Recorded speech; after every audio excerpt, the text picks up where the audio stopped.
Welcome to The Inevitable, a podcast by MotorTrend.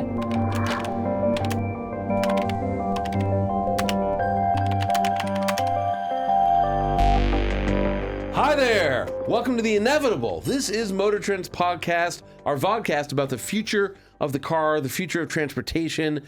You can see the E and the V in the name of The Inevitable. And I think this episode, more than maybe any other in a long time, we really focus on that because we have a very smart guest today, Ed, don't we? Yes. Yeah, we'll get to him in a second. Hello there. My name is Ed Lowe. Yeah, I'm Johnny. Hi. That's Johnny. The Inevitable Vodcast is currently brought to you by nobody. We'd love a sponsor. Give me a shout if you think you want to come aboard. You know, maybe we should hit Ryan up. You might after this episode, because this dude we talked to is genius level. Send me a note at edward.loh@hearst.com or slide into our DMs on Instagram. Today's guest is the CEO of the American Battery Technology Company, a gentleman by the name of Ryan Melsert. I think we've had a lot of really smart people on this podcast. This is episode, I think, 122. Yeah. He's top three. He's top three, if not. He's really top two. Yeah, if not the smartest guy, as you will see. He makes me pretty certain I'm going to make my kid take mechanical engineering in school, given the breadth of knowledge this guy has and the different companies he's worked at and the different disciplines. It's crazy. He's everything from building factories to refineries, different energy systems. With no experience. Yes. Fantastic conversation. Just super interesting guy.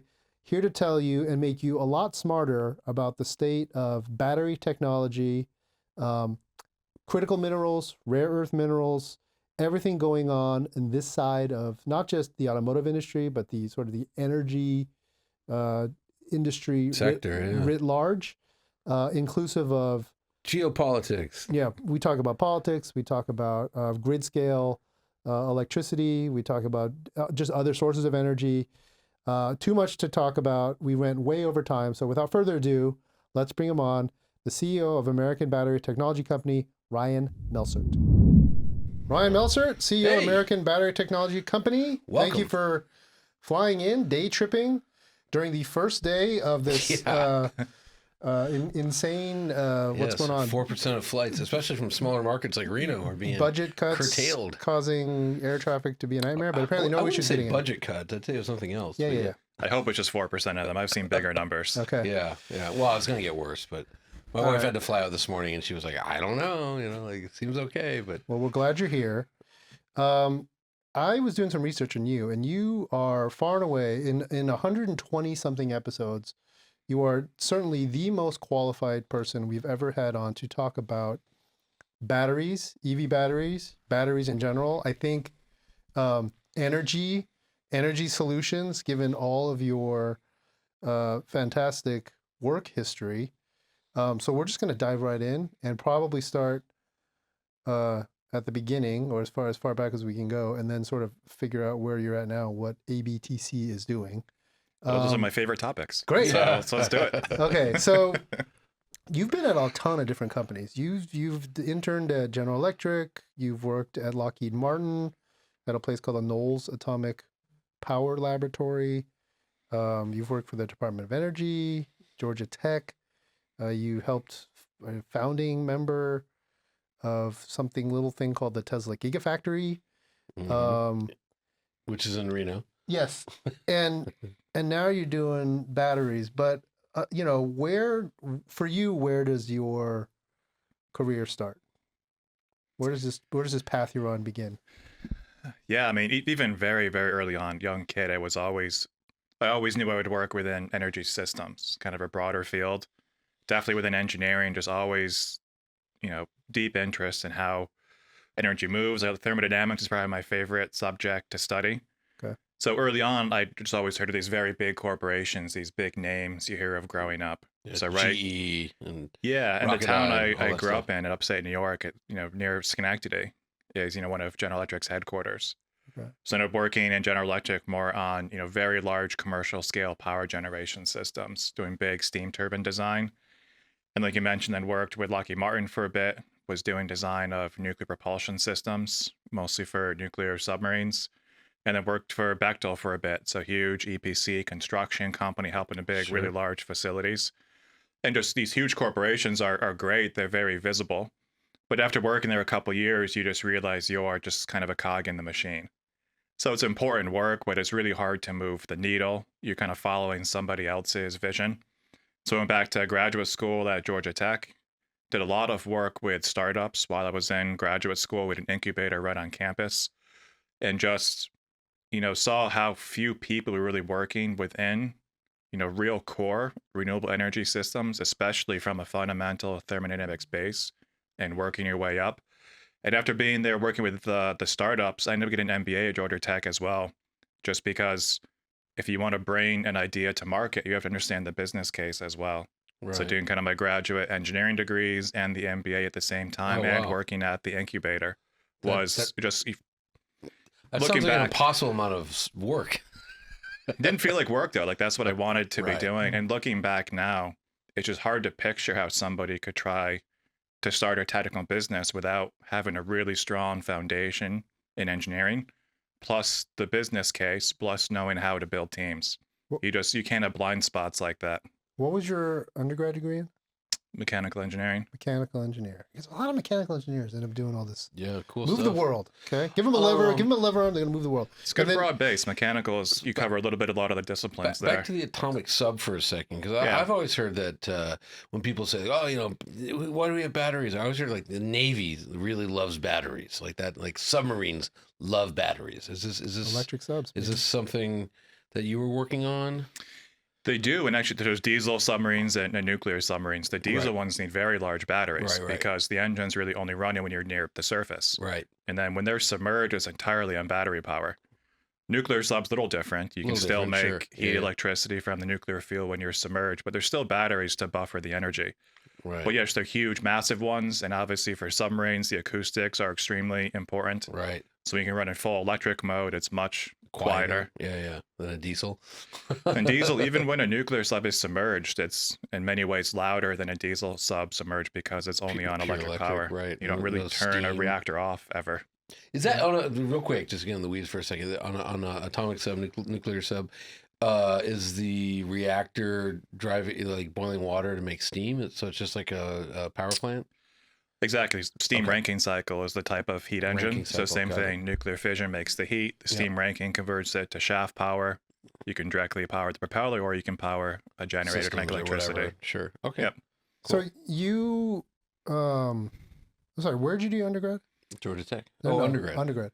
Penn State undergrad, Georgia Tech grad school. Okay, and the graduate, you had an MBA and a master's in mechanical, or? Master's mechanical, did part of a PhD mechanical, and then got out into the working world. Okay. So then that was all after the General Electric internship, Bechtel, or at the same time? After those ones, so I did kind of GE, Bechtel, Lockheed Martin, were undergrad, and in between went to grad school. Then started working much more again with the incubators, specifically renewable energy. Those first three were more, conventional energy, and just, really wanted to bring new ideas to market more than work as part of just a huge corporation. So that's how you got to, was it C2 biofuels? That was during grad school. Okay. And then right after is when I went to work for the Southern Research Institute. Okay. So they were kind of a smaller renewable energy laboratory doing work. And graduate school is interesting. I was just going for the MS program, really just about 2 years, but, really liked fundamental energy work, did a lot of work in undergrad in vehicle powertrain designs. At that time, there weren't many electric vehicles on the road. What year was this? So it's 2004 and 5. Okay.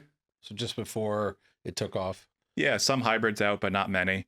So I was about to graduate, and the U.S. Department of Energy put out this big notice that they were going to host a competition.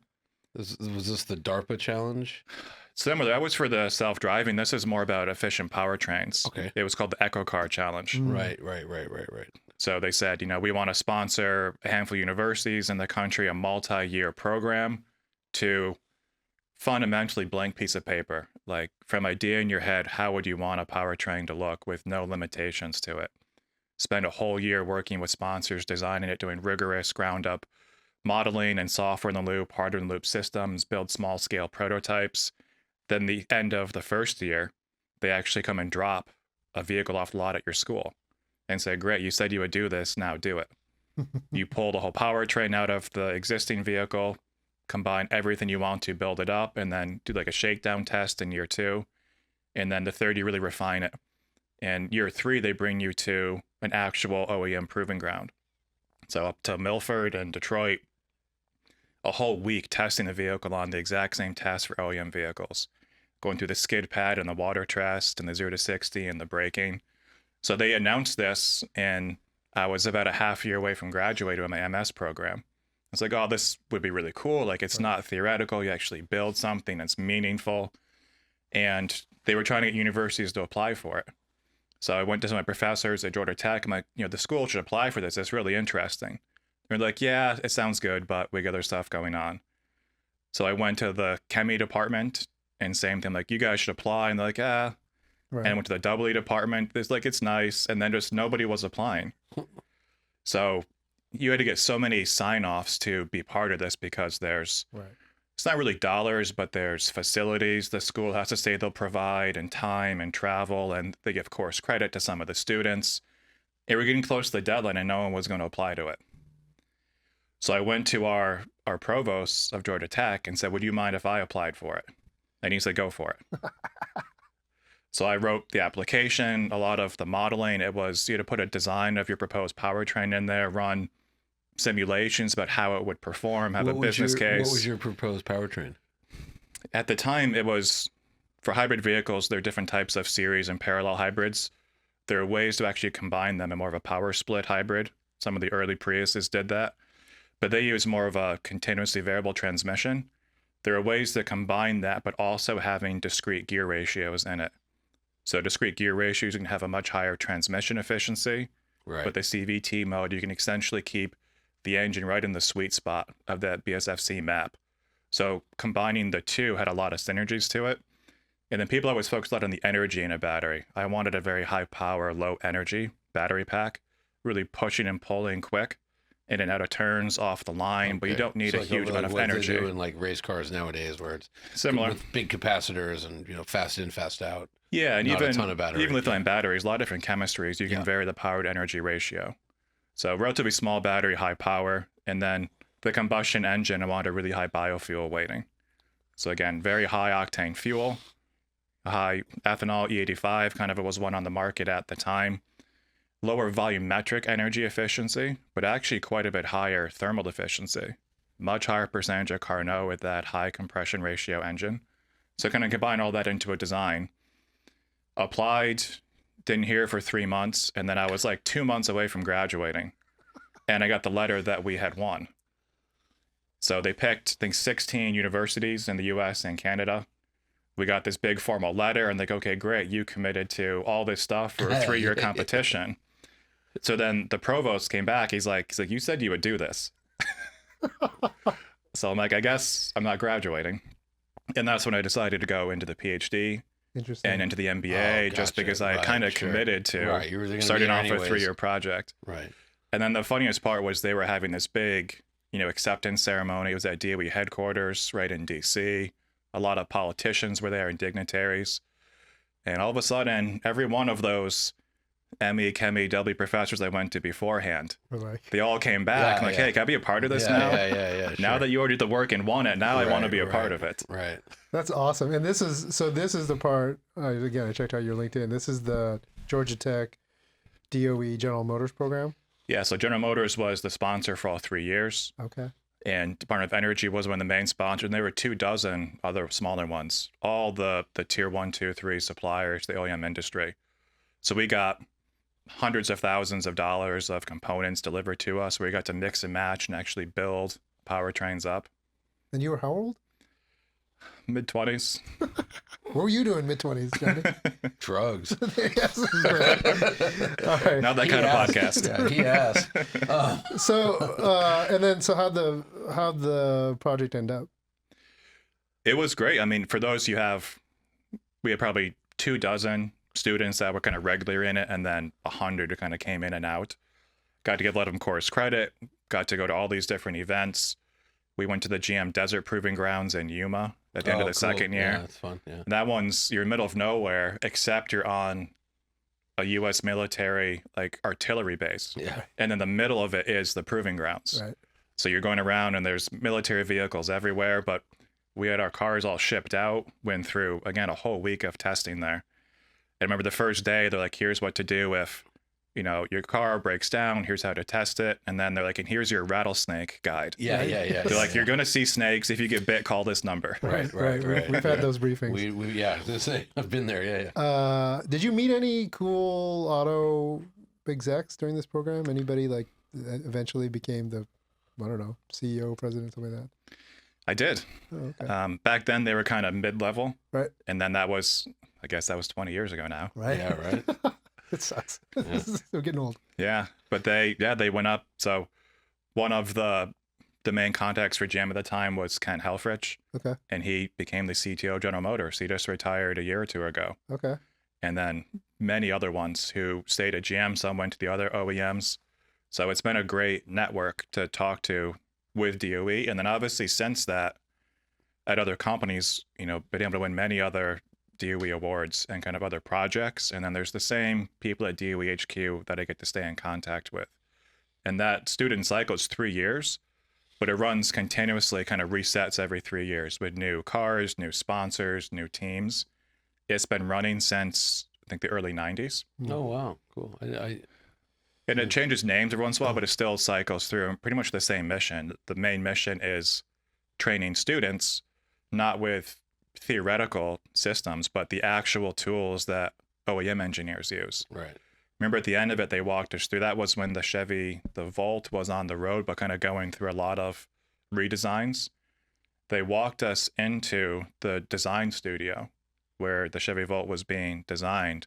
And they just said, you know, everyone in the room who was part of EcoCar or other iterations beforehand, raise your hand. And it was like 2/3 of the GM engineers in the room had come up through that type of competition. It's an amazing recruiting tool, it seems. Definitely, it's good for weeding people out too. Like, it's not easy, especially if you're a student, you're not getting paid for it. People are there because they really care. Right. You put your blood and sweat in, and then it kind of weeds out other people. It's a genius move from the car company too, because they're getting all this research done with sort of low investment, right? It was, and then 2007 and 8 was the middle of the collapse. financial crisis, and Right. GM was the main sponsor. The other one was the DOE. So automakers going through bankruptcy, the federal government is Like, Writing dealing with checks, a lot yeah. of those issues as well. And there was a line item on the budget, and they had to say, you know, Congress had to say, are we cutting this? Are we keeping it? So we did a fair amount of work talking to our members of Congress from Georgia at the time, talking with the rest of the country, saying, here's why it's important. Yeah. You know, if you really want to start making the next generation of cars in the US, there's all different types of investments to make. But an investment in the next generation of engineers currently in school is one of the best ones to make. Mm. And they ended up continuing to fund it, both from the government side and the OEM side, all through that financial Through the crisis. bankruptcy. Wow. Yeah. So That's did good. are you aware of any of these research projects ever making it into production? Is any part of what you did in a car on the road right now? I think some of it kind of maybe at a macro level, but the main point of those, again, is training the students. Got it. So I think as people on our team went on to work for the OEMs, and then they implemented their designs. Okay. And like I said, this cycles on 3 years at a time. Right. So now at American Battery Technology, about 2 years ago, got a call from the organizers of the current version of the EcoCar competition. And they said, hey, do you want to be a sponsor now? Oh, nice. Full So circle. we at ABTC actually are now a sponsor of these competitions. And they said, if you want to be a sponsor, some people donate, you know, hardware or software or kind of what their company does. And the student teams are all judged on, you know, again, acceleration, braking, performance of the vehicles. So I said, I want to start a new metric that all the teams are judged by. Efficiency. More applicable for us is, again, our first factory built as a battery recycling plant. And just the reason we designed that company is myself, most of the people in ABTC, we spent years designing processes to make batteries. the refined powders, the slurries, electrodes, cells, modules, packs. And then when we see how other companies are thinking of recycling them, there's just not a lot of critical thought in it. It's let's take a battery and just throw it in a oven and just burn it. Right. Let's throw it in a shredder and just mix everything together and then try to separate it later. Really non-strategic.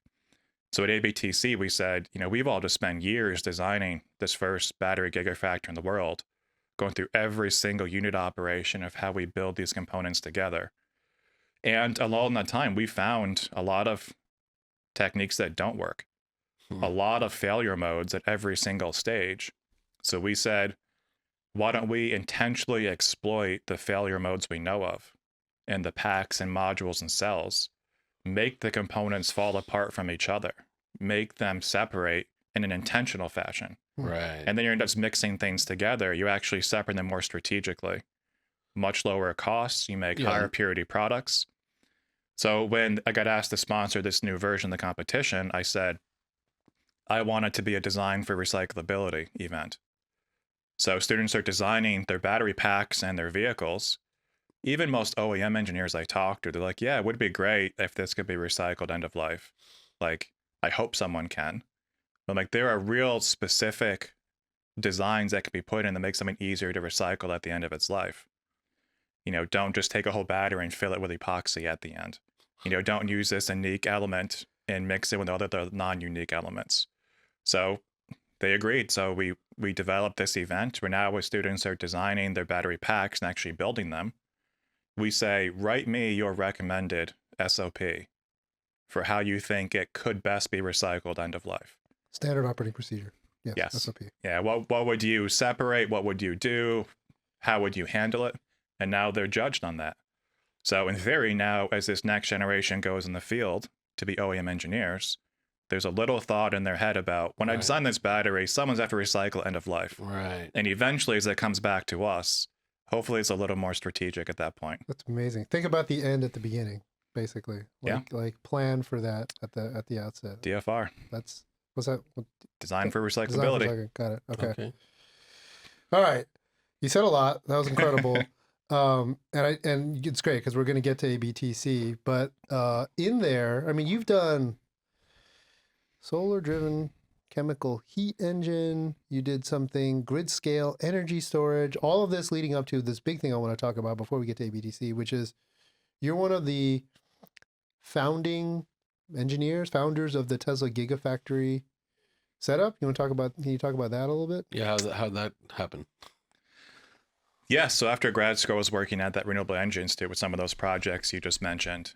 And that was kind of real small lab scale, build pilots, pretty big systems. And it was almost like a, eat what you kill type of program where like, if you want to build this design, go find your own business plan, go find your own funding. So there at SRI, I ended up designing a lot of techniques for new ways to make biofuels to displace gasoline and diesel fuel, new ways to make electricity from low-temp geothermal energy, a lot of work in hydrogen combustion combination for large-scale power plants. But one of them was a way to design sorbents to recover lithium from non-conventional resources. So it was a lot of work on how to recover base lithium, how to purify it, and how to convert it into final product. And somehow it got the attention of the Tesla team. And back in 2014, the time Tesla was trying to scale up the Model S at the time, trying to buy very large amounts of batteries. And every time they would go to a battery company, they would try to put this order in, and they would kind of get laughed out of the room. Right. They'd say there's not that many batteries in the world made total. Like there aren't enough factories. So the whole idea of building the Tesla Gigafactory in Reno was they said, let's just take every battery factory in the world and add up the capacity. And it ended up being about 35 gigawatt hours per year of batteries is what the whole world could make. So they said, let's double it.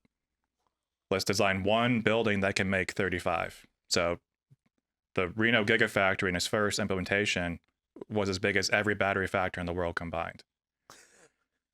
And that was all the thought that went into it. And you got involved because they said, let's build it. And then they said, we don't know how to build a factory. That team within Tesla at the time, they were vehicle engineers. Like, we don't know how to build a factory. We don't know how to do. But you knew how to build a factory? Well, I'd worked at Bechtel for a while, again, at one of the Right. larger companies on the Got it, EPC got it. side. You went to G. And it worked, and it also on the energy systems design. So some of the nice parts is they intentionally handicap themselves. So one of the biggest factories in the world, designed to be about 15 million square feet, and they said we're intentionally not going to run a natural gas pipeline to the building because they didn't want it to be reliant on fossil fuel. Okay. So as an engineer, it would always be a crutch to say, oh, let's just use natural gas for heat, for power. So it wasn't an option there. So the only energy input was the grid tie electricity. And then the idea was to have all on-site generation as well. Different types of rooftop PV, different types of battery backup. But the best way to be PV energy is efficient. photovoltaic. I'm just trying to translate for the audience. So this guy's moving 1,000 miles a minute, which I love. This is great. Yeah. So wait, so who called you? Like who calls you to who recruited you to join this project? It was a generic recruiter. Really? But I think the point was the company had never built a factory. So when the recruiter called, they're like, I got told to find someone who can build the biggest factory in the world and to do it without using energy. And we don't really know what we're looking for, but does this sound interesting to you? Wow. And you're like, hell yeah. I asked a few dozen follow-ups and they're like, we just don't know. Right. So they ended up flying me out. I interviewed down at the headquarters in Palo Alto and then went up to the site in Reno, and it was a patch of dirt with one trailer. And they said, this is the site. And there were a handful of people there. So there were a group of maybe 15 of us that came out at the beginning. And all of our initial discussions were like, what do you actually want us to do? Like, we all just joined this company. We all just moved to Reno. No one had been there before. And there's a little bit of recency bias. People think Tesla's always been this successful company. Well, we At know. At that time, like if you Google Tesla, the first thing that come up would be a countdown clock. All these people said this many days until Tesla goes bankrupt. Oh, yeah, I yeah, remember very well. I don't know if you know, but we gave the Model S Car of the Year, and I remember In like 2013. in the room when we did that, we had some very seasoned automotive veterans that we bring in as like third-party judges to Yeah. kind of like bolster our credibility, and they're just sitting around like this. I mean, it's a great car, but like, Who's going to buy it? no. Like, there's no way these numbers make sense. The business plan. Like, I remember we Yeah. kept saying, "Hey, it's car of the year, not business plan of the year," and so we. We were on the I hater thought they side. were gonna make it because it was such a good product, but there's a lot of as everyone everyone thought they were gonna. We fail. were against Tesla before it was popular. Yes.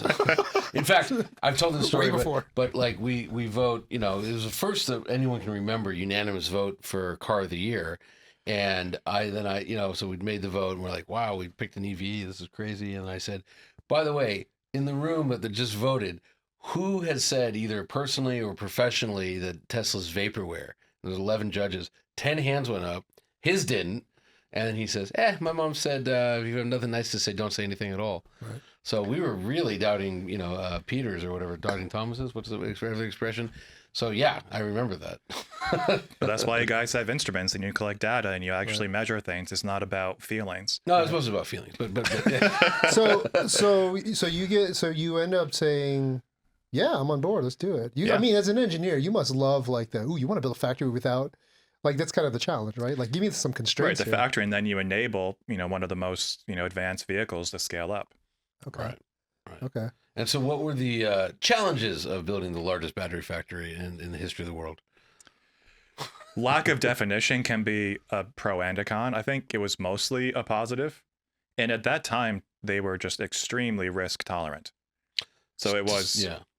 if you wanted to build a part of the factory, everything was, if it's been done that way in the past, the answer is going to be no, unless you can give me a really good reason. Why? Yeah. And right before they actually did this, when they decided to build the first Gigafactory, Tesla went out and hired a big name EPC firm. And said, EPC is engineering, procurement, construction, big construction firm. So they essentially outsourced it. And they said, you come in, build the biggest factory in the world, double global capacity. We're hiring you. And they hired them. They came up with designs and they came back. And Tesla leadership absolutely hated it. They said it's generic, it's boring, it's not advanced. And because of that, they fired the EPC company. And that's when they brought this team on internally. Oh, wild. That's wild. So EPC, you actually get licensed, Yeah. as a construction company. we at Tesla actually applied. We were a Nevada licensed construction company, our internal team, as we went to build this up. So when we started, they're like, here's the drawing set this external firm gave. And it was functional. It would have worked, but it was non-creative,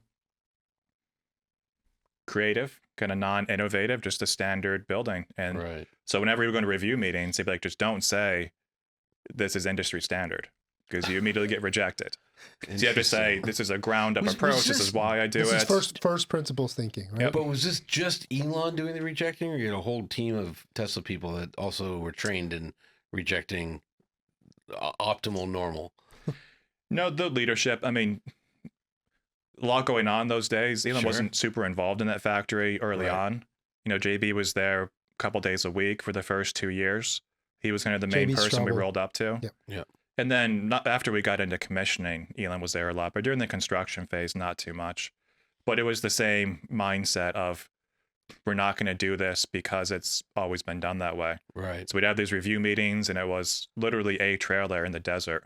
Right. I just remember, like, we would be presenting, you know, JB's in there, we're kind of giving these talks, and like, it's one trailer, so there's literally like a bathroom in the room. Like, someone's in the bathroom. Well, there's noise while you're trying to present. Wow. And this. Yeah.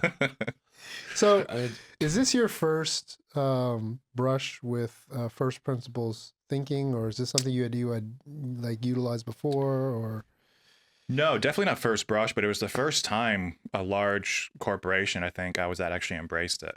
Right. Okay. Because it is risky, because if you want something safe, just do what someone else has already done. Yeah. It's kind of low risk, low reward. Can you explain first, for those who don't know what first principles is? It's a big thing for the Tesla fans, the Tesla bros who follow like Elon, like their Lord and Savior. They're called stands. But what is with your engineering mind? How do you define first principles? It's having a strong foundation. It's starting off with a law of physics, a law of thermodynamics, something that can't be argued against. That is true because you can prove it to be true. So you're working with the axioms. And then you build layers on top of it. So if you want to build, you know, an engineering model, you can say, well, I know first law of thermodynamics says this, second law says this, and you only take one step at a time and always refer back to something that concrete. You don't do, well, I feel like it could be this, or it's been done that way before, so I'm going to do it. That's how you kind of get trapped in complacency. So some of the early things we were designing were every part of the factory. You know, it's all different types of material processing, all the utilities. It was, you know, a 300 megawatt system we're designing to how to cool the plant, how to heat different operations, all different types of water treatment as well.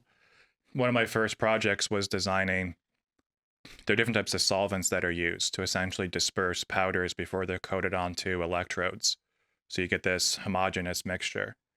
And then the solvent's evaporated out. It has a lot of contaminants. It degrades. In pretty much every other battery factory in the world, you would just take that solvent, you evaporate out, you condense it, and you truck it off to some refinery somewhere. And we had some initial discussions, and everyone was like, this is the biggest factory in the world. Like, you're going to have dozens of trucks a day. It doesn't make sense. They would say, we'll come build a refinery at your plant instead. And Tesla leadership hated that.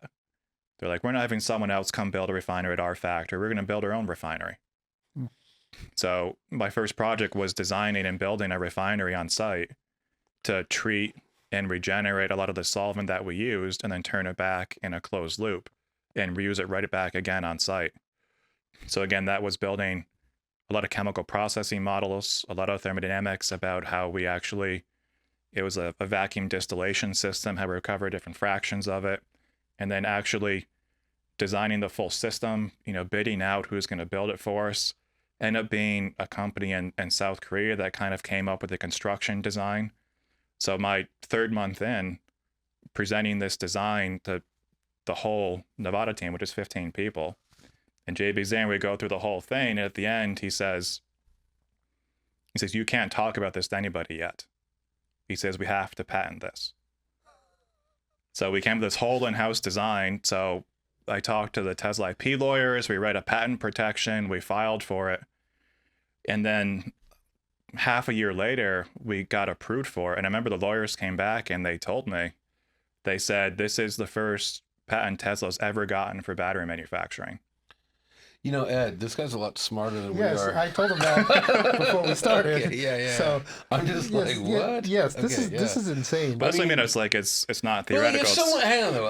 Okay, yeah, you're a good engineer, but like refinery, that seems like a crazy thing. Yeah, to, like, how does this go invent a new refining process? So every child at scale. Look, my takeaway is every kid needs to be a mechanical engineer, because if Right. you're a mechanical engineer, you can do like stuff.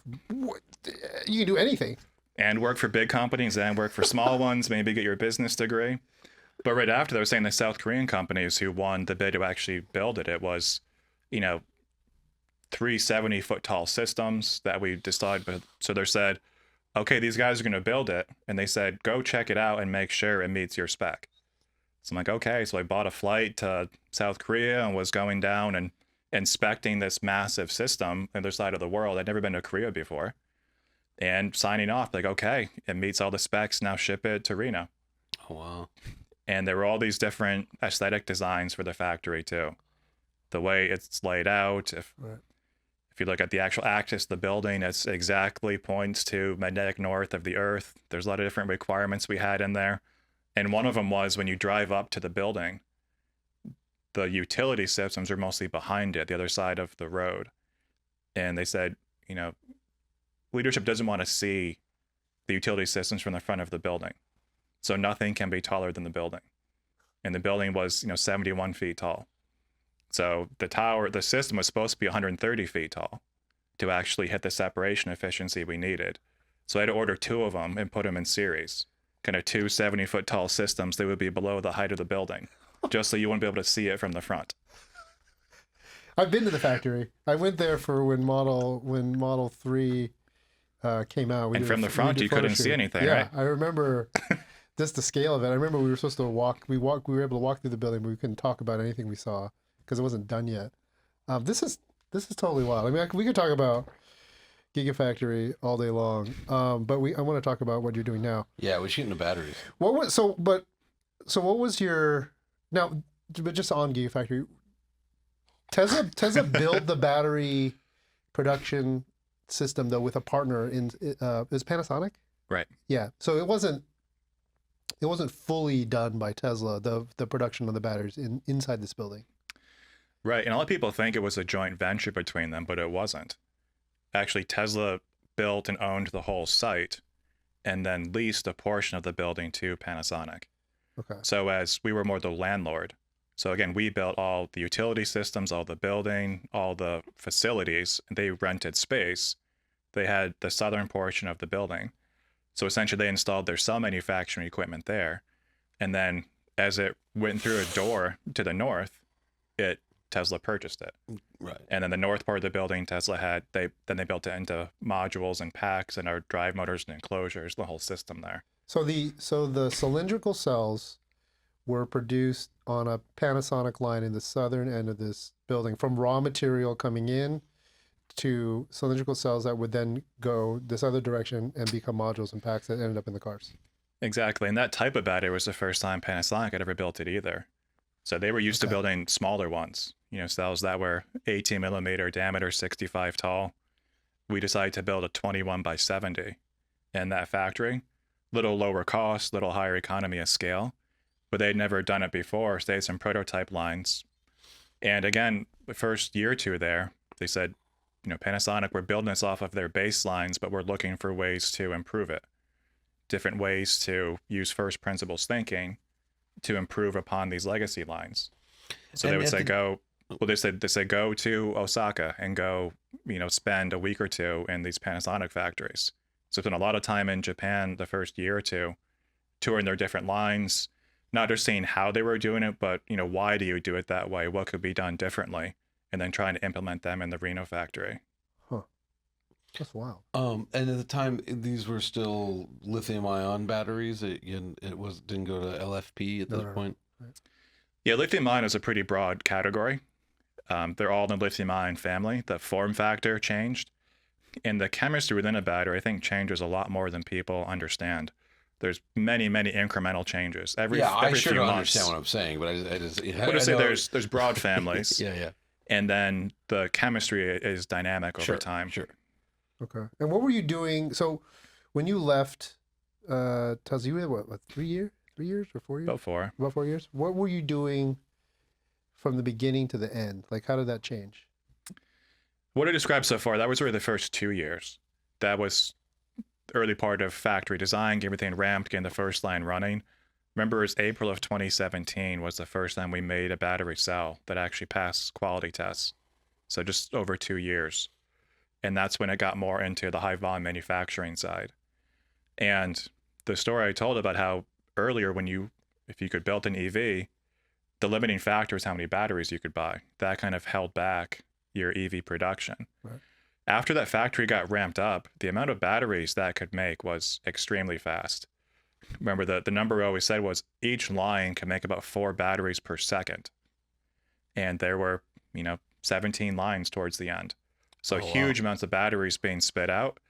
But then right after that, globally, there wasn't the supply chain. Like, there were enough companies who can make the raw metals, the refined metals, the active materials that go into a battery. So then that became the limiting factor. Interesting. So my 3rd year, I went to leadership and kind of talked through that problem and said, same thing.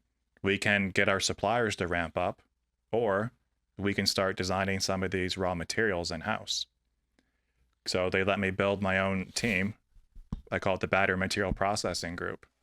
So built my own wet chemistry laboratory, hired a lot of, PhD material scientists and chemies, and we designed new ways to recover elements from all different types of material to then purify to make into new types of active cathode material, different types of anode material, and the best ways to assemble those up into batteries. So my 3rd and 4th year there was really in the R&D side, doing that material processing type work. So this is what, 2015, 2016? No. 17 at this point. Yeah, 2017 is kind of when the factory got up, and then 2018 and 19 was the R&D side. When did JV start Redwood? Is it around that time? Yeah, he started well before that. Okay. Redwood Materials is a battery recycling company. Yeah, more of an interesting initial electronics. story. Yeah. Well, that's the thing. He started in parallel while working at Tesla. And I think so that there wasn't a conflict, they didn't recycle batteries on purpose. I see. They started off only recycling consumer electronics. Right. Kind of e-scrap, circuit boards. Yeah. And then it wasn't until after he eventually left Tesla, then they kind of added batteries into it. Okay. So what was the exit from Tesla like, or for what reason? I think it just got really mature, like that environment I mentioned of 15 of you in a trailer, really risk tolerant, really exciting times. We always joked the factory was like a casino, like casinos in Reno. But the factory, again, per the rules, there were no windows anywhere. And there were no skylights. And there really weren't clocks anywhere. So just like a casino, we'd all be there, and all of a sudden, it's 1 a.m. and we're still working. We're like, you can't tell what time of day it is. We don't know what time it is. Why no windows? Just a design aesthetic? Yeah. Planning for Optimus is ultimate arrival into the factory. What do you need windows for? Okay. All right. So just that environment really changed. So you're saying work, a little bit personal, workaholic, kind of like you're getting a little. It's really fun work. I mean, but that's what it was like early on, and then later on. I mean, I think I saw there were 13,000 people in that factory, and all early on the decisions were all made by the engineers, and later on they were kind of all made by accountants. Yeah. What's the kind of incremental improvement? So it's a really different type of environment then.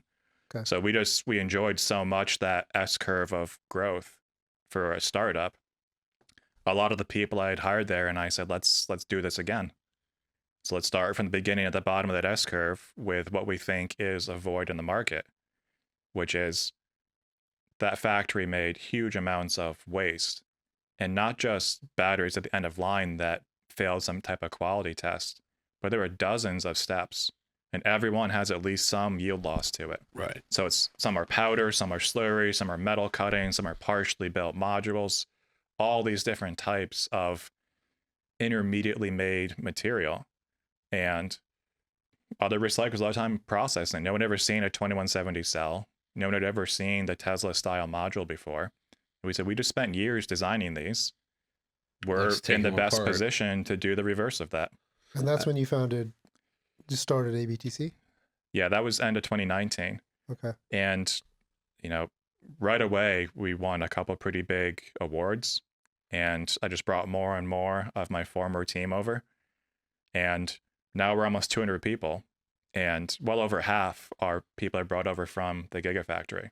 Is that with is Tesla happy about that? Or are they like annoyed that you're taking folks? Or do you have a good relationship with Tesla? We do. I mean, again, we're right next door to them. It's still a good relationship. I think the way people work there just kind of leads towards burnout. So it's a very high turnover just because either people go in and can't really cut it and leave early, or people go in and just work extremely hard and a few years later move on. Right. So they're just used to turnover. Okay. All right. Enough with Tesla. Teach us about battery recycling. Right. So you founded, you did ABTC. You're the founder? It was already there, but kind of we pivoted when I joined. Okay. And you guys, just for us lay people, just in the simplest way possible, what problem are you solving? Yeah, it's kind of what I explained about all different types of waste made in making batteries and end-of-life vehicles that come back from the field. There just wasn't anyone in North America that could receive those.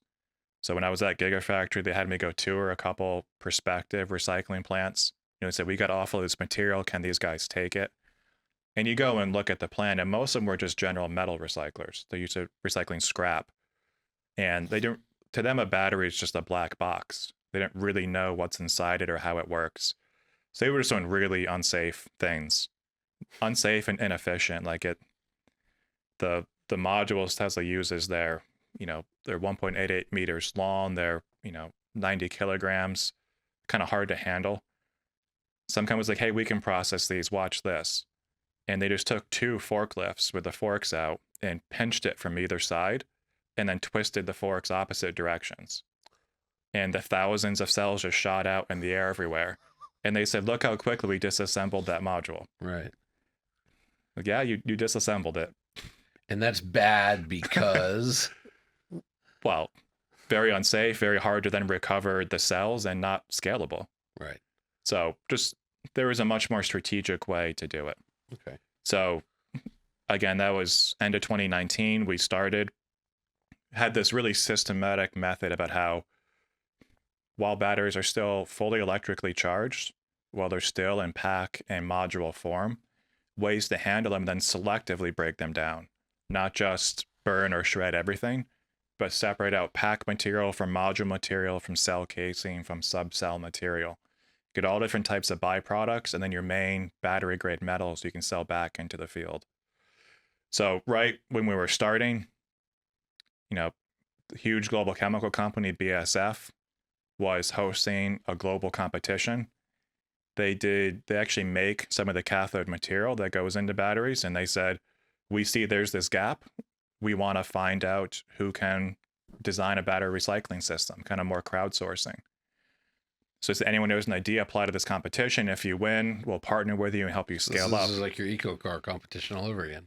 Kind of. Yeah. Private company, but yeah. I ended up applying for that. They said they received about 100 applications that they received, all different types of designs of how to recycle batteries. And they ended up choosing us as the only winner of that competition. So we won it within weeks, starting the company. And they gave us laboratory space. I went out to Germany to their headquarters pretty quickly, talked to their leadership about how they wanted to scale up. And the biggest thing is their factories are the biggest customers of recycling plants.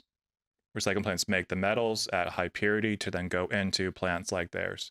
So they said, we want to enable you to scale up so you can start making low cost, high efficiency metals for us. So we've now worked with them for many years, and they had initially said they were going to build their own big commercial scale battery recycling plant.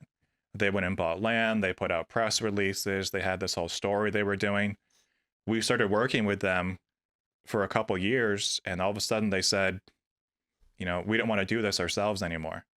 So they actually publicly canceled plans to build a battery recycling facility in North America. And instead they signed a strategic partnership agreement with us. So You they do it. essentially designate us as their battery recycler for North America. Cool. So we receive a lot of waste from the field. We make these refined metals. We've sent huge amounts to them to actually make into new cathode material. Made a lot of new cells from them and have had those evaluated by Department of Energy, by big OEMs about how we can close the loop domestically. This was BASF? Yes. Yeah. Okay. This is incredible. Because you mentioned the DOE, and I do want to talk about this portion because I think you have a lot to say on a lot of the misconceptions around batteries. Yeah. But tell me about this DOE Critical Materials Institute. Is this also something? Is you working on this? You work with these guys in conjunction with ABTC or at the same time, or? I do, yes. So the CMI is out of Ames, Iowa. Okay. Ames Lab, but there's an initiative, the Critical Mineral Initiative, where essentially they're trying to tie different critical mineral development techniques from across the country together.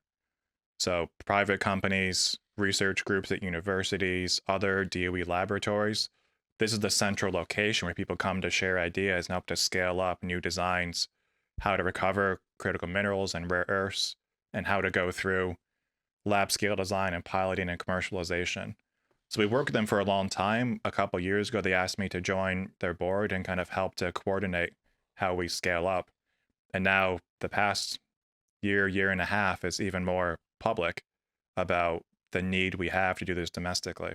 And we're saying it's critical materials because this is we're talking about fundamentally U.S. supply chain for these materials that go into everything, our electronics, our batteries, etc. This is like China's got it all.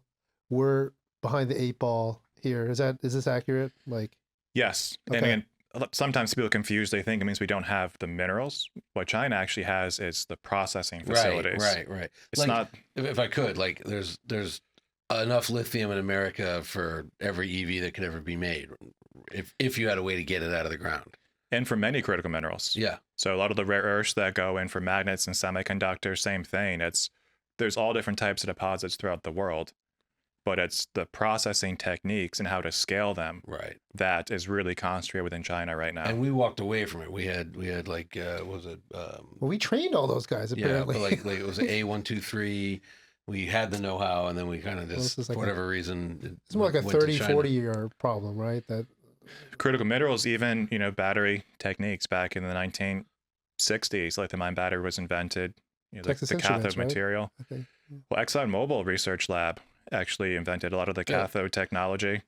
That was where Dr. Stan Whittingham was. He just won the Nobel Prize a couple years ago Right. for inventing that. So it was in the US, and then the battery itself really started getting scaled up in the early 90s.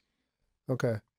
So we haven't even talked about, we've talked a lot about the recycling, but the other part of ABTC is this lithium, the Tonopah Flats, right? Can you talk about that? Yeah, definitely. So recycling is really important. So essentially, if the amount of batteries in the market was fixed, they would go live their life, they would come back, they'd be recycled, recover the elements, closed loop, would all be fine. But the amount of batteries in the market is growing extremely quickly. Mm-hmm. So recycling alone isn't enough to really solve that problem. So we always say you have to close the loop, but you've got to fill that loop the first time too. So because the industry needs both, many years ago, we scouted throughout a lot of the US, all these different types of resources that contain the minerals needed to make a battery. And there's conventional resources. So for lithium, about half in the world is mined from West Australia, and these big hard rocks, these aluminum silicates, and then they're refined in China. Another half is really dissolved in these aquifers in South America, and then refined in China into final product. In the US, we don't have a lot of those hard rock materials or those brines. We Salton Sea is the brine, though, right? Is that So geothermal is a bit different. The ones Okay. in South America are mostly low temperature, okay? very high temperature brine in Salton Sea. Okay. But just in general, you can't really just take existing techniques and apply them because you don't really have the same resources. Got it. So you've got to look elsewhere. So yes, geothermal brines is one place to look. What we found is there's a sedimentary material like a sand in a lot of Nevada that holds a lot of lithium in it. It tends to be lower starting lithium concentration, but it's held in a very different type of lattice structure than a hard rock material. So a lot of people discounted it because if you just look superficially, you're like, hey, starting concentration is lower, we're not going to use it. But for the hard rocks, you have to use a huge amount of energy and acid to really liberate the lithium from it. When we looked at these clay stones, we found a way to essentially liberate the lithium from the sand through more of a solid state mechanism that can be done at very low cost. And again, most of the hard rock, you mine it somewhere and then you ship that rock to another continent, to China, to be refined. We said, we're going to access the lithium in this clay stone, and we're going to build a refinery right on top of it too. So you don't have to ship it anywhere. And this is Tonopah Flats. Yeah, this is central Nevada, right in between Reno and Vegas. So we spent a couple of years doing a lot of exploration, a lot of drill programs about what's really there. With DOE, Department of Energy, we work really closely. We said, hey, look, we have this idea of much lower cost application to recover it from this unconventional resource. They had a program looking for that funding. We applied for, ended up winning back in early 2021 to build a demonstration facility. So we said, we did laboratory scale work. Now we want to do, multiple tons per day. We want to extract from this mine, put through this real big pilot plant, and go through every single step and make this lithium hydroxide product at the end. And we ended up winning that grant, about $2.5 million, to go and build that. And we finished that 2 years ago. So we've now had this big pilot plant running, taking our actual material, going through the steps, making the product. We've had over 30 automakers and battery companies come tour this pilot plant. We're sending this battery grade product to all of them for evaluation. So really showing how this can scale up within the US. And right now we make close to zero lithium products in the US. So it goes from zero to, a substantial amount just for this one facility. And in terms of I don't know how you want to say in kilowatt hours or vehicles, how much lithium in this flat is there? More than the country needs. Right. So there's a huge amount. We published, it's over 21 million tons of lithium on our hydroxide basis that's in there. Last year, the world used about 1.5. Right. Are there environmental concerns to the method of pulling this out of the... Dramatically lower, because again, we're not using huge amounts of acid like you usually do. We don't make all this types of mining waste other projects do. Water? Is there a big water usage? No, much lower. And you're not putting them on tankers or cargo ships burning bunker oil to get to China to burn coal. Exactly, because the refinery is right on top of it. Right. So that clay stone, the sedimentary material right on site is refined to a battery grade product. We sell it to domestic companies. Right. And you don't have to move that material very far. So we've gone through the scale up through different types of permitting efforts, different types of technical studies over the past couple of years. We've hired now a big EPC, big construction firm, to come in and help to build that facility. You're not going to build it yourself with the first principles and do something with Windows this time? No? We actually kind of, the EPC we hired called Black and Veatch, we interviewed a lot of EPCs early on. And they said, we don't follow any rules. And we kind of warned them. We're like, this is not going to be a, we throw this over the fence kind of thing. You're not building a warehouse. We're still going to own the design. So we're still intimately involved. But this is a $2 billion project to build out this scale refinery. Wow. And if you're playing along at home, so if you're listening, you're like, what is this guy talking about? Yeah. The extraction of this lithium, as he mentioned, will then go to battery makers that a lot of car companies are helping set up in the US so that they can build these batteries and then put them in the cars. Maybe not in Georgia anymore, but yeah.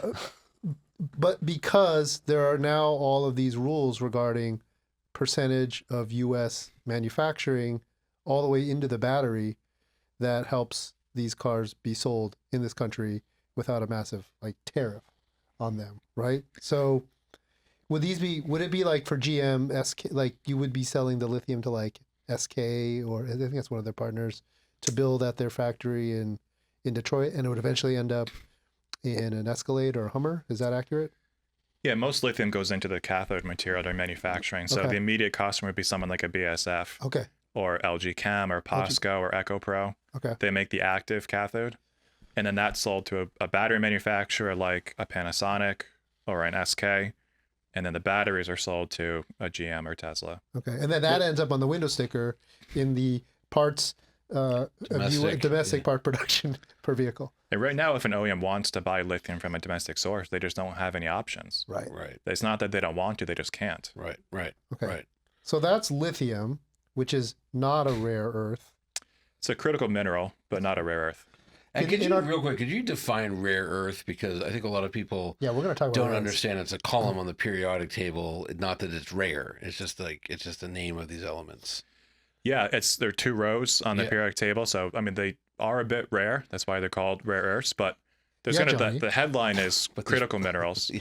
There's a couple different definitions, but there's kind of mid-30s number of elements that the U.S. calls critical. Just that there is a shortage of supply that we have a big need for and that we don't make a lot of domestically. And then the subcategory, some of them are rare earths, which are mostly used for magnets and semiconductors. And then there's battery minerals in there as well. So lithium, nickel, cobalt, manganese, copper, those are all critical minerals. Right. Okay. So rare earth isn't used in batteries. Rare earth would be used in motors. Yeah, drive motors, power electronics. Okay. So they are used in EVs, just not the battery portion. I meant not in the batteries. Right. Yeah. The rest of the powertrain, though. Yeah. And then what are the biggest misconceptions you hear? Because we hear all the time, oh, it's like these are bad. EVs are bad for the environment. Like, are EVs bad for the environment? It's a pretty blanket statement, but I would say no. And there's the operation side and there's the manufacturing side. Obviously, for fossil fuels, gasoline, diesel tends to be more of a once-through system. Once you burn it, you really aren't recovering the products to remake fuel again. But for batteries, you really can. Right. In a recycling plant, we break them down to the elemental level. So when you have an element, it never degrades over time. It's exactly the same. So you break down elementally, and we can build it back up into new compounds again. So they can be used indefinitely. Right. There's the recycling side and there's the mining side. And again, there are ways to mine elements with very high impact and there are ways with very low impact. Right. It runs the whole spectrum. Okay. It can be made greener, whereas when you're burning oil, you're kind of just burning oil. It's a one-way process. Yeah, one-way process. I had this question a while back, and it finally came back to me. When do you recycle, like a car battery, right? Because we keep hearing, Nissan just put in their Nashville headquarters, they put the Second Life Leaf battery solar system in their parking lot, meaning they're taking batteries that no longer meet automotive spec, putting them in the ground as storage batteries for the solar panels above the parking structure. Like where will you get your car batteries? At what stage of life do you receive them and take them apart? You can definitely use end-of-life batteries for second life, like for stationary storage. I think especially older ones, because even back Gigafactory days, we made one battery type, and even all the internals were exactly the same. Some went for vehicles and some went for stationary storage. Powerwall, right. Power walls, power packs. But that was many years ago. Now, if you want to make a battery for an EV or a battery for stationary storage, they're extremely different. Right. And not just form factor, the actual chemistry. Right. There are different types of power to energy ratios different one needs. There's different types of thermal management. You can have essentially much thicker electrode coatings per current collector for stationary systems. So it's really just that as they get more and more specialized, it's just less attractive to take a battery that was designed for a vehicle and at the end of life try to make it work for stationary. A battery actually designed for stationary application is usually cheaper than even end-of-life vehicle battery. So it's not that you can't do it. I think just the business case is becoming less attractive. And especially the more efficient recycling system gets. When an end-of-life vehicle battery goes for recycling, it's not that it's lost. You get those elements right back again. Right. So you can do it. I don't think it's, the way the market's going to go in the long run. And then we, as a battery recycling company right now, we actually get a lot of our incoming material for recycling from the stationary market. So we get home battery systems.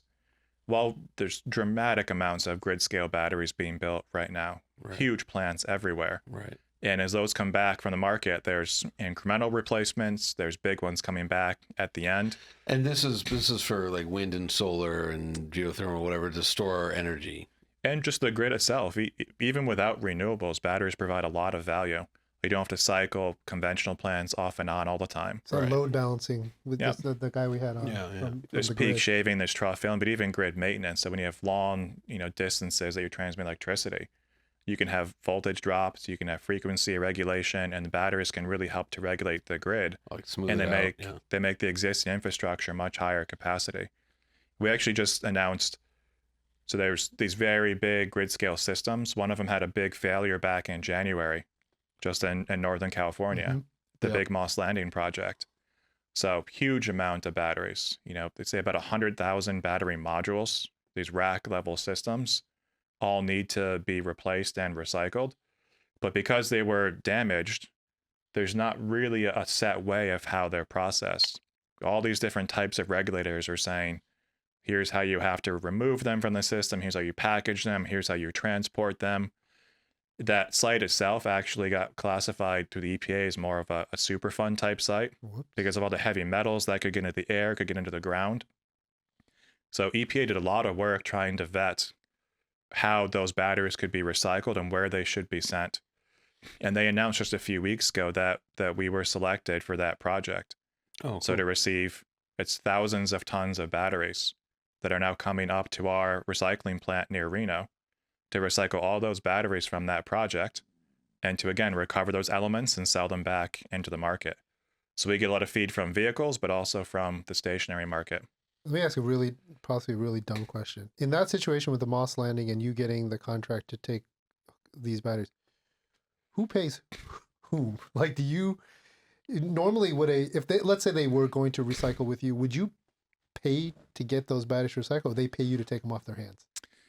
It all depends on metal prices. So the metals within the batteries, they're traded on these big global exchanges. Okay. So the value of the lithium, nickel, cobalt, there are times we pay to get material, and there's sometimes we get paid to take it. Okay. So not a dumb question.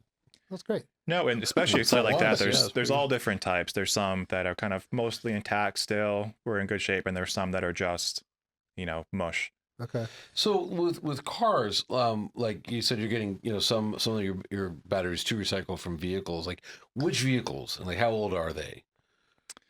It's really across the board. Are you getting like crashed? That's some of them. So some are in accidents, some have recalls, some are kind of early failures, and some are out there that last for decades. Right. So the end of life vehicles you mostly get from OEM service centers. So those are distributed throughout the whole country. You bring your car in, they drop the pack, they put a new one up, they need someone to take that pack. Okay, so you're getting the pack. You're getting Yeah, and then the material we get as waste, that's more centralized at these big gigafactories where all their scrap material is also generated. And a lot of times those are handled separately, different groups within a big OEM. Okay. Gotcha. We're gonna wrap up here, but No, we do. I know. So we can talk to you for like 3 more hours. I mean, well, Ryan, no, hang on. Ryan, we first profiled him. Our man Miguel Cortina did some hunting around, and you appeared near the end of our documentary about EVs and why they're not gaining traction in America. It was a great segment, and it was funny because at the end of the documentary, it ends with Lindsey Graham, your favorite. I mean, Lindsey, favorite, one of many favorites. Yeah. saying the EVs are inevitable. Which I just mentioned to you. You said you just were in Lindsey Graham's office. I hope that wasn't confidential. But what are the politics involved? You seem like, and not to be overly flattering, like a national treasure. Like you protect this man at all costs for what this guy knows about critical materials and helping move America, get us more on par with whatever China's doing. Like, what are the politics behind what you're doing? Why were you in Lindsey Graham's office, basically? It's one of the few areas where pretty much everyone supports it in the U.S., all different types of political backgrounds. They want more critical minerals made in the U.S. No one likes being reliant on foreign countries, especially when you're with intense negotiations with them. Right. I think different political parties have different methods of doing it, though. I always think about it more as the carrot and the stick. When the last administration had a lot of funding to help build new facilities, a lot of subsidies, encourage people to buy them. The current administration is more punishing imports with tariffs. More stick. So they both have a similar effect, though, of trying to have market right. forces push to have more of these minerals made domestically. So it's one of the rare things where both parties really do support. They want more manufacturing, they want jobs, they want to be less dependent on other companies. So we have our first recycling plant. We've had it running near Reno for a couple of years. We are receiving much more material than we can process there. So we are looking at other locations to build additional recycling And would plants. you do one like in, I'm making this up, but North Carolina, since it's like pretty far away from Reno? And It'll be geographically distributed. So Okay, the geographically southeast distributed, yeah. makes sense. And then Okay. again, you want to be co-located with some of your partners just to Right. minimize transportation Oh, distances. okay. So- Southeast, all the Well, southeast, but also like Michigan, be a spot. Yeah. Yeah, I a hear handful. you. Yeah, and then again, there's a couple cathode plants announced that were more the customers of a recycling facility. There's some of those locations announced as well. and then these politicians, they love the story. They want to get involved. Well, 'Cause plus if you're it's building jobs, something, it's a factory, yeah. it's a supply chain. Good jobs, yeah. It's like Right. Whenever it's election season, I mean, it's like this. It's a popular topic to say we're less dependent on foreign countries. Sure. We have more jobs. Right. Higher technology in the country, Sure. and it's something both parties can get behind. so. How many American flag ties do you have? More lapel Pins, pins. pins, yeah, Okay. pins. Okay. Right. Do you have any? Look, I get. I could go. I would love to just go through dumb things people say to me on a daily basis and have him like I know, but scientifically refute them. But yeah. we could maybe come back. We'll just do a Yes. whole. Well, we're gonna go visit or Yeah, something. yeah. So, Because that's, I mean, I just spend so much of my time like, no, like, lithium is not worse for the planet than oil, like just. well, I have to So- ask. Here's my last question. Yeah.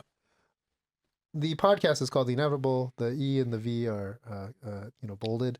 Given where we are with this administration, this sort of pivot away from EVs, more to hybrids, and Unless bring back- it's Tesla's being sold on the White House lawn. But yeah, go ahead. right. Do you think EVs are inevitable? Do you think it's going to be this is the way of the future? Only cars will in 50 years or whatever. It's just the dominant is going to be electric vehicles. Dominant, yes. I think there'll always be Sure. a variety. And even what we're now, I wouldn't even call it a slowdown. I think maybe it's a deceleration. This year, we're going to sell more EVs globally than ever before. Right. More EVs in the U.S. than ever before. Yeah. So I think there was maybe a little bit of a boom bust cycle the growth beforehand. curve went down, but it's still a growth curve. Exactly. So it's maybe a little bit of overhype beforehand about how quickly things would happen, but I think it's still the same trajectory. And we didn't talk that much about kind of next generation batteries or chemistries, but literally my last question was say like, in 25 years, what's a battery in a car going to look how about like? 2 years? In 2 years, what's a solid state? Oh, you're great. talking Let's about? do that. Just Yeah. they were We can go over. Yeah. Yes. Tell us next generation batteries. Well, I just think there's a dramatic amount of resources being applied to battery R&D, just because of how much an incremental gain can be spread over all this volume. And again, people think, it's lithium-ion battery. That's a thing. From working from a battery manufacturer, it was every 3 months we would change almost every component inside a battery. Changes to the cathode, the way the anode manufactured, especially the electrolyte, all different types of additives and different compositions to essentially increase the cycle life during different niche cases, but also improve it as well. So it's the kind of thing where, again, it's like an S-curve, where you have this rapid growth and then it's more incremental improvement. And that's where a lot of current lithium-ion tech is. But then you jump to the next S-curve, which starts lower and goes up higher again. So yeah, like people mentioned solid state, that's a category for the electrolyte itself. And the big thing there is what it enables. So there were already cathode chemistry and cathode anode chemistry techniques that are far beyond what we have in batteries today, but they can't be employed because the current electrolyte liquid solvent holds them back. So once we do replace that with a solid electrolyte, those other materials are already ready to go. So it's the thing where it's been at lab scale for decades. And it's hard to manufacture, I think our current understanding of solid state battery it's just, you can do it in a lab. It's hard to do it at scale. Is that the problem? The joke people make in the battery industry is that if you want to design a battery to do one thing, I can do it tomorrow. That's easy. If you just want high energy, or you just want high power, or you just want long life, or you do want high temp operability, low temp operability, or low cost, or safety. So a car battery is the worst case scenario. If you want any one of those, it is done immediately. Gotcha. The challenge is getting something that can do all of those. Okay. because customers are not tolerant of, oh, it does most things, but Right. doesn't work well in cold weather. They just Right. won't buy it. Right. It does well, but maybe isn't low cost enough. Right. Or, That's the real challenge. Is if you round so many different attributes for it, and in the laboratory you can make it work for 99% of those conditions, but if you don't get the last 1%, it's not going to work at scale. That's crazy. So what are we going to see in 2 years? But the magnitude is it's tenfold. Tenfold meaning Same size battery can have 10 times the energy with technologies that are in the lab scale now. right. So it's not like a couple percentage points. That's what the S curve is. Right. It's a huge jump that works in the lab right and you now. think this is coming in 2 years? Like to Maybe not two. okay. And how many years? How many years? It's like most tech. It'll start off in kind of beachhead markets. So there's some now that are in, smartwatches, some that are in, drones. It starts there and then it kind of ramps up. I think a big application will be, I think grid scale batteries will probably happen before EVs. Why would that be? Because grid scale just has a much more controlled environment. Right. Got it. A Oh, grid, I see. A grid scale battery never turns off. Right. So a lot of the ones now have trouble working at low temperatures. They want to be hot, very hot, over 100 C. So if you're in a vehicle, A grid scale? solid state. So okay. So if you're in a vehicle, your vehicle's off at least some time. Most of the time. You don't want to have it cool off and heat back up again. But a Right. stationary battery, you can just keep it that temperature all the time. Right. So And we'll car see. batteries run a lot cooler than 100 C. Well, you want them Well, to. they do because of the liquid Right. electrolyte. Right. Once it isn't liquid, you would want to run it hot. Oh, well, how do you keep it hot?